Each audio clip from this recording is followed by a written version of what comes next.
Hello friends, I am Dr. Ashutosh Agrawal from ITERC College of Management, Ghaziabad, affiliated with Dr. APJ Abdul Kalam Technical University, Lucknow. Today, here I am giving you a lecture on portfolio risk and return selection of portfolio. Come under the subject of investment analysis and portfolio management, KMB FM01. It is an specialization subject consisting of second unit. So, this portfolio risk and return, today we will analyze how we can analyze the risk and return associated with a portfolio, or how we are selecting a portfolio, how the securities are being selected in a particular portfolio. So, at the end of the session we would analyze, we would be able to make the analysis how to analyze the risk and return of a particular portfolio, particular securities, and how to select that portfolio. So, let us start. What is portfolio? A portfolio is a combination of two or more securities. Combining these securities into a portfolio reduces the risk. Once in a portfolio, this is a bunch of securities. We cannot keep all the eggs into one basket. Same with the concept of portfolio. We should to keep different risk return pattern capacity securities into a particular bunch of portfolio called as the portfolio. Once we are combining various securities having different risk return characteristics and combining those different securities under a single bunch, that single bunch is termed as the portfolio. The basic benefit of constructing of selection of a portfolio is to minimize the risk, as every investor always prefer to minimize the risk and maximize its return. So, portfolio is a concept through which an investor can minimize, optimize his or her risk or maximize the return. A portfolio is a concept of diversifying the risk, or we may say portfolio is a concept where we are combining various securities having various risk return pattern, so that we can optimize the return, we can optimize the risk, we as an investor. So, these are the combining two or more securities for reducing, for diversifying the risk. Portfolio expected return and risk. Let us start with the expected return. Expected return of the securities and the portfolio weights. We are assigning the weights to each of the security. Say for example, the expected return on a portfolio is computed as the weighted average of the expected return on the stocks which comprise the portfolio. The weight reflects the proportion of the portfolio invested in the stock. First of all, we have to analyze how much investment we wish to make and what are the amount of investment in a particular security. According to a amount of investment in a particular security, we are assigning the weights, and assigning the weights we can calculate the expected return on portfolio. Expected return of portfolio equal to the summation of weights of expected return on stock I. N, here N is the number of stocks in the portfolio and WI is the proportion of the portfolio invested in stock I. W denotes the weight. If we are combining two securities, this example is for one security. If we are combining two securities, then the weight of A and the weight of V multiplying with the expected return of stock A, expected return of stock B, and by combining the both, we can calculate the expected return on the portfolio. Similarly, for 3, this is weight on A multiplied with the expected return on stock A, weight assigned to stock B multiplied with the expected return on stock B, weight assigned to stock C multiplied by the expected return to stock C, and combining all, we can calculate the expected return on the portfolio. So, same like if we are combining, we can combine the 4 security, 5 security, 100 security, we can combine n number of securities, and accordingly we can calculate the expected return. We are having a practical problem. A portfolio having the 4 securities and the expected return from the 4 securities are These are the securities R1, R2, R3 and R4. These are the expected return 15%, 12%, 14% and 20%. The funds which an investor want to invest is 2 lakh in security R1, 2 lakh 80,000 in security R2, 3 lakh 20,000 in security R3 and 4 lakh in security R4. So, we can calculate the expected return out of it. So, how? These are the securities, these are the expected return given, these are the funds invested, these are the question given. Once we are sum up it, the total investment is 12 lakhs. Now, we are calculating the weights 2 divided by 12, 2 lakh divided by 12 lakhs. These are the 2 lakhs, these are the 12 lakhs, these are the 2 lakhs, these are the 12 lakhs. By dividing the 2 lakhs by 12 lakhs, we can calculate 2 divided by 12, 0.167. Same for others, 2.8, 2 lakh 80,000 divided by 12 lakhs is equal to 0.233, 3 lakh 20,000 divided by 12 lakhs 0.267, 4 lakh divided by 12 lakhs is equal to 0.33. These are the weights which we have given on the funds invested. By multiplying these weights, into expected return, we can calculate expected portfolio return, multiplying the weight with the expected return. These are the multiplying weight with the expected return. 0.167 multiplied by 15% is equal to 2.505 and so on. 0.233 multiplied by 12, 2.796, 0.267 multiplied by 14, 3.738 and 0.333 multiplied by 20 is equal to 6.66. By totaling all these, we can have 15.699. So, therefore, the expected return from the portfolio is 15.699 or 15.7%. So, how the expected return from a portfolio can be calculated? This is a given problem. Let us start with the portfolio risk. The variance standard deviation of a portfolio reflects not only the variance standard deviation of the stock that make up the portfolio, but also how the returns on the stock which comprise the portfolio is also vary together. The measure of how the returns of a pair of stock means the portfolio, pair of stock vary together are the covariance and the correlation coefficient. So, we here analyzing the portfolio risk with the help of covariance and correlation coefficient. Covariance is a statistical measure of how two variables move in relation to each other. A positive covariance indicates that two variables, two stock and market or two stocks are moving in the same direction. Covariance measure the total variation of two variables from their expected values. Risk and volatility can be reduced in a portfolio by pairing these two stocks that have a negative covariance. Once we have to combine the portfolio, which kind of volatility, if we want to reduce the risk, then we have to combine those those securities which are having the negative covariance. Here we are having a problem.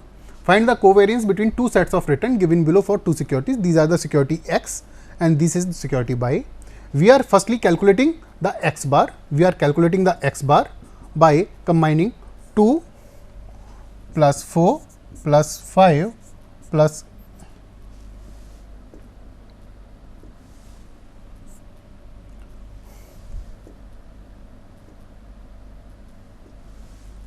5 plus 8 plus 10 divided by 5 number.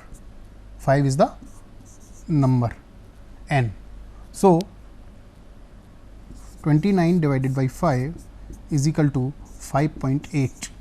This becomes the X bar. Xi minus X bar, Xi minus X bar, this is 5.8, 2 minus 5.8 is equal to minus 3.8.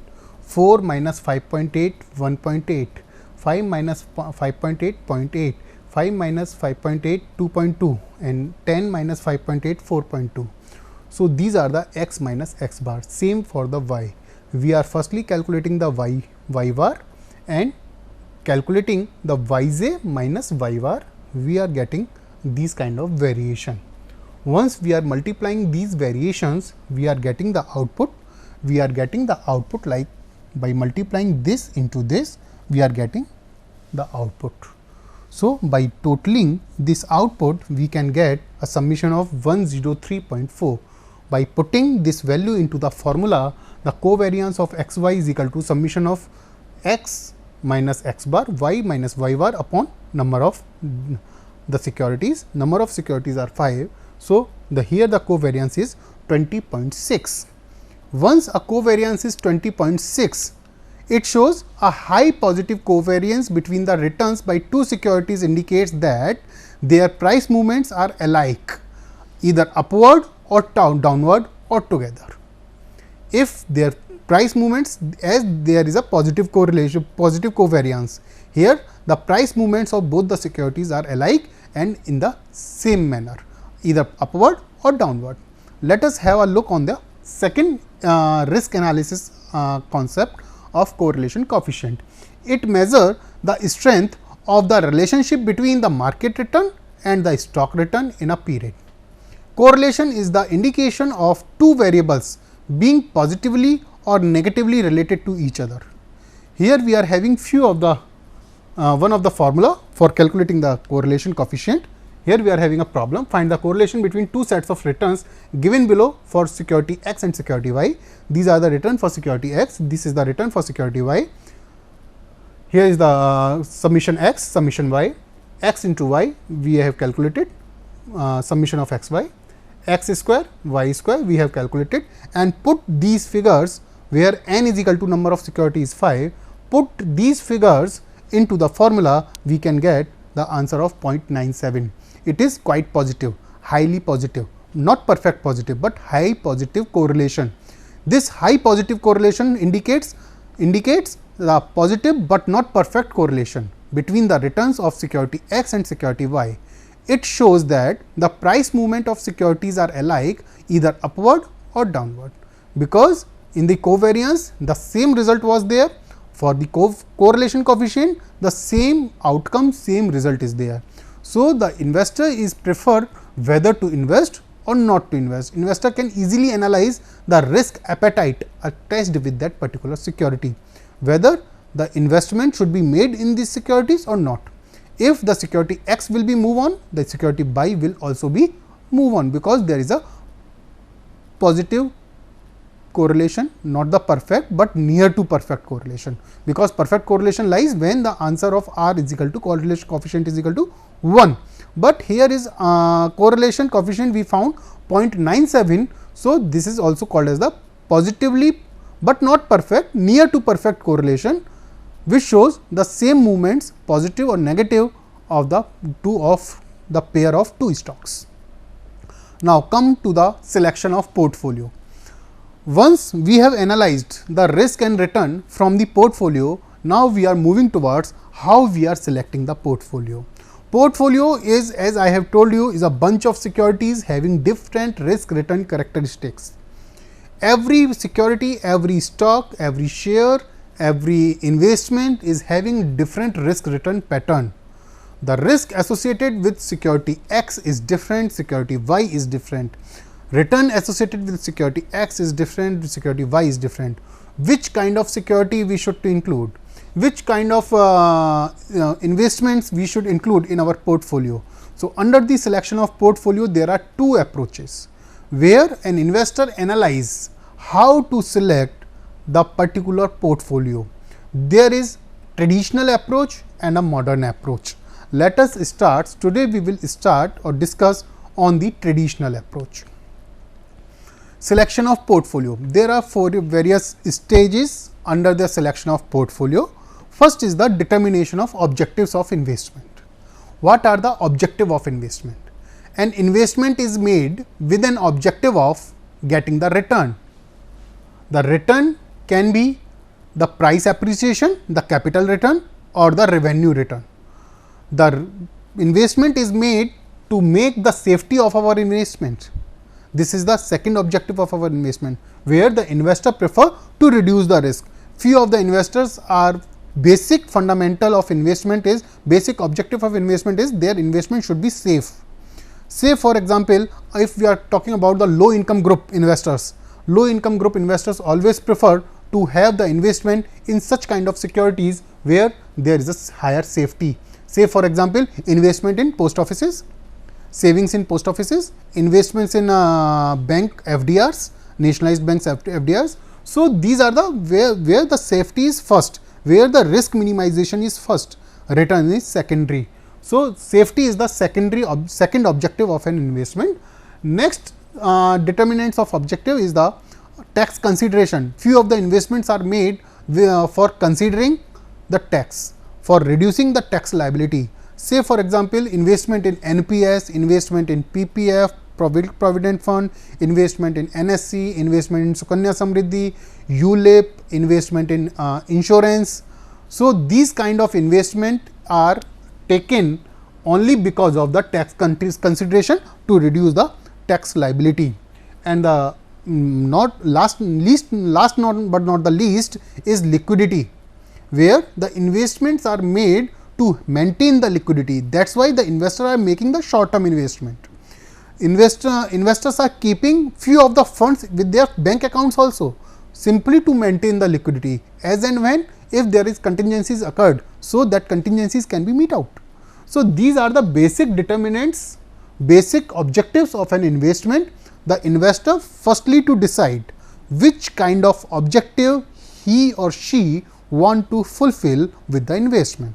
According to the objective of investment is made.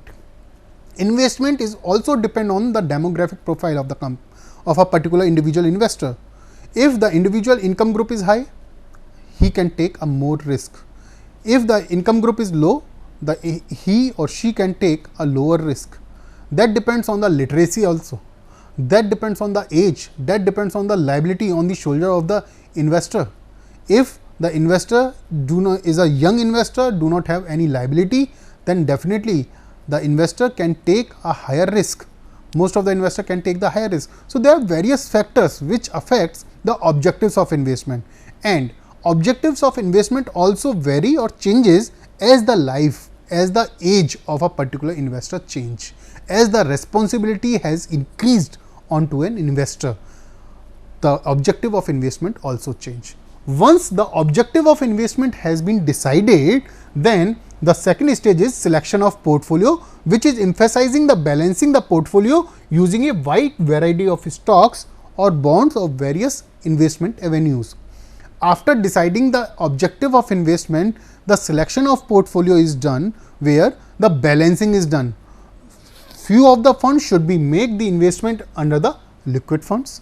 Few of the investment should be made for getting the higher return. Few of the investment should be made for having a tax safety, and few of the investment should be made for considering the tax.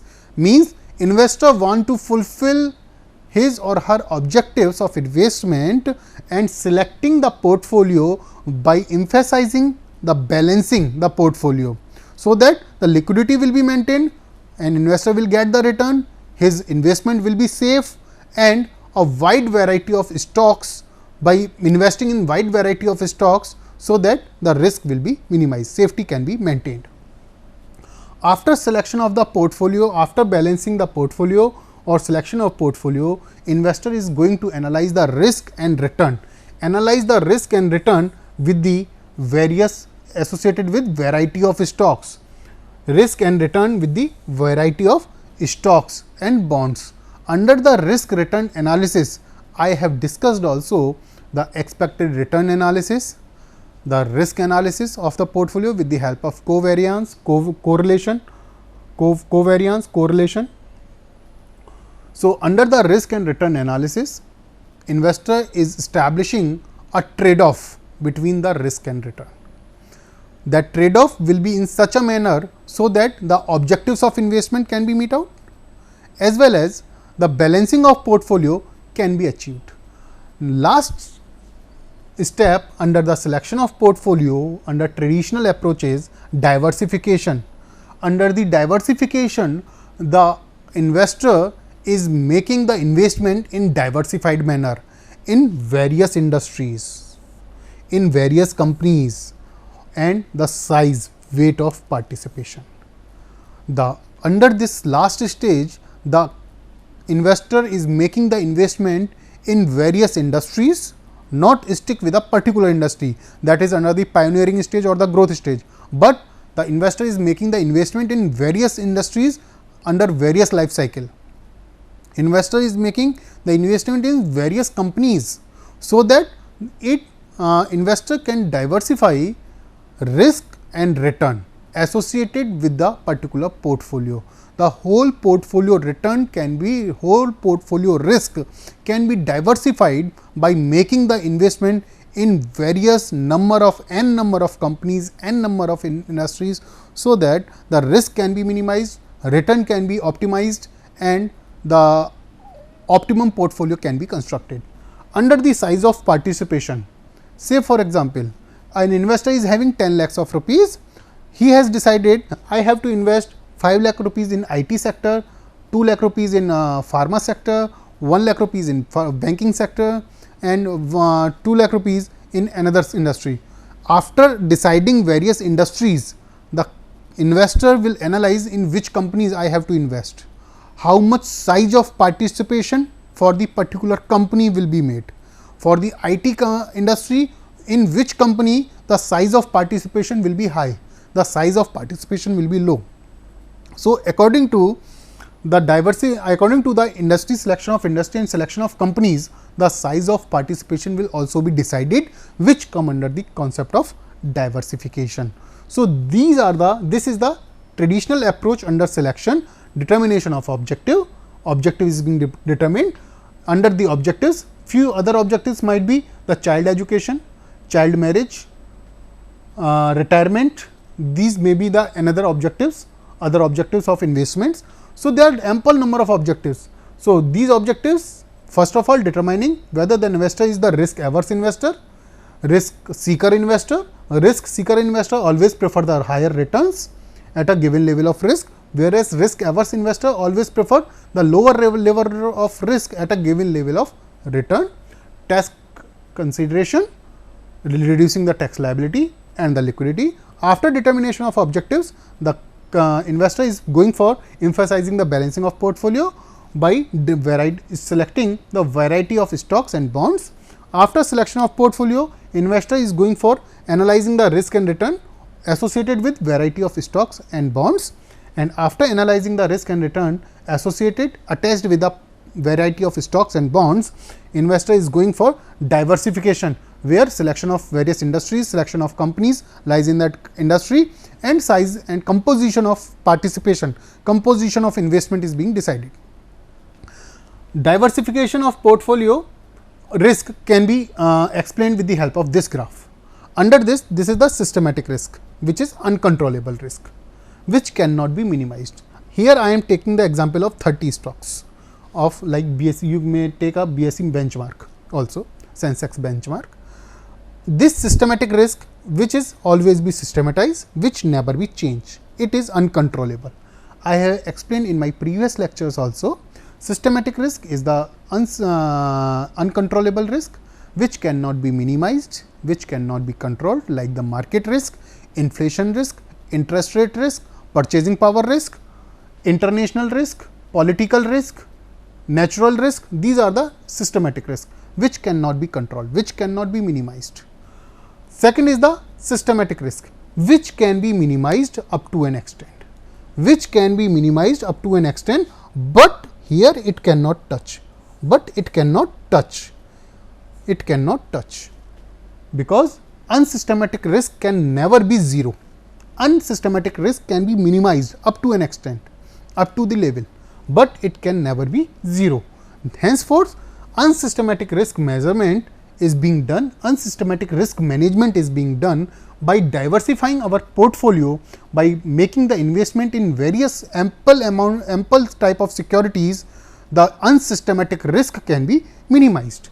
So, this unsystematic risk management is a particular phenomena under the diversification. This minimization of unsystematic risk can be achieved with the help of diversification. So, diversification is helpful to reduce our unsystematic risk. Total risk is equal to unsystematic risk plus systematic risk. This is the total risk. So, if we found out once an investor was at this point, the total risk was this much. Once the investor is going to manage diversify its portfolio, the risk has been minimized to this. So, this angle to this angle, this risk has been minimized. So, by diversifying the portfolio, the risk can be minimized, where the systematic risk cannot be changed, but the unsystematic risk can be reduced up to an extent as maximum as possible. Second thing was the selection of portfolio under modern approach. This modern approach emphasized the statistical measure to develop a portfolio plan. This focus is on expected return, standard deviation of the return, correlation between the return. It combines the security that have negative or low positive correlation between each other's rate of return. Means, under the modern approach, we will discuss about the statistical measures, how the statistical figures, how the price movements, how the return and risk under the statistical measures are given, and how they can be, how a portfolio can be selected. Under the modern approach, there are two theories, Markowitz theory and single index model.